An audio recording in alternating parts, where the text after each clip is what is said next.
आता after the age of 20 years RBCs कुठून तयार होतात?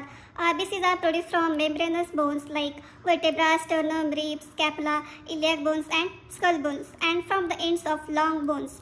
आता RBCs कुठून तयार होतात? तर जे पण मेम्ब्रेनस बोन्स आहेत, मेम्ब्रेनस बोन्स जसं की vertebra, sternum, ribs, scapula, iliac bones आणि स्कल बोन्स आणि लॉंग बोन्सच्या एंडमधून आपल्या RBCs तयार होतात.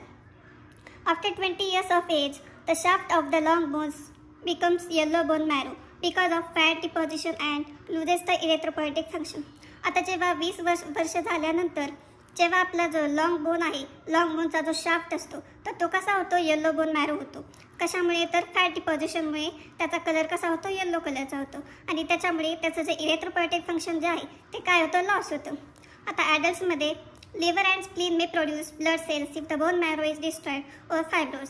आता ॲडल्ट्समध्ये काय होतं? तर जेव्हा आपला बोन मॅरो डिस्ट्रॉय झाला किंवा फायब्रोज झाला तर त्याच्या बदल्यात लिव्हर आणि स्प्लीन RBCs तयार करू शकतात. Collectively bone marrow is almost equal to liver in size and weight. आता हा जो बोन मॅरो असतो तो लिव्हरच्या साईज आणि वेटला इक्वल आहे. It is also as active as liver. जसं आपल्या बॉडीमध्ये लिव्हर ॲक्टिव्ह ऑर्गन आहे तसाच त्याच्यासोबतच बोन मॅरो हा पण ॲक्टिव्ह असतो. The bone marrow is the site of production of all blood cells. Comparatively, 75% of the bone marrow is involved in production of leukocytes and only 25% is involved in production of erythrocytes. आता बघूया की जसं आपला bone marrow सगळ्या blood सेल्सचा site of production आहे, बरोबर. पण त्यामध्ये पण 75% जो बोन मॅरो आहे तो 75% प्रोडक्शन ऑफ ल्युकोसाइट्समध्ये इन्व्हॉल्व आहे. म्हणजे 75% बोन मॅरो WBCs तयार करतो आणि राहिलेला जो 25% आहे तो RBCचं प्रोडक्शन करतो.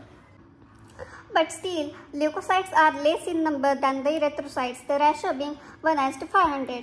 म्हणजेच आपल्या ज्या WBCs म्हणजेच त्यांना आपण काय म्हणतो? ल्युकोसाइट्स. तर या ज्या ल्युकोसाइट्स आहेत तर त्या इरेथ्रोसाइट्सपेक्षा कमी नंबरमध्ये असतात. म्हणजे त्यांचा रॅशो किती आहे? 1:500. आता हे कशामुळे आहे? तर त्यांच्या लाईफ स्पॅनमुळे.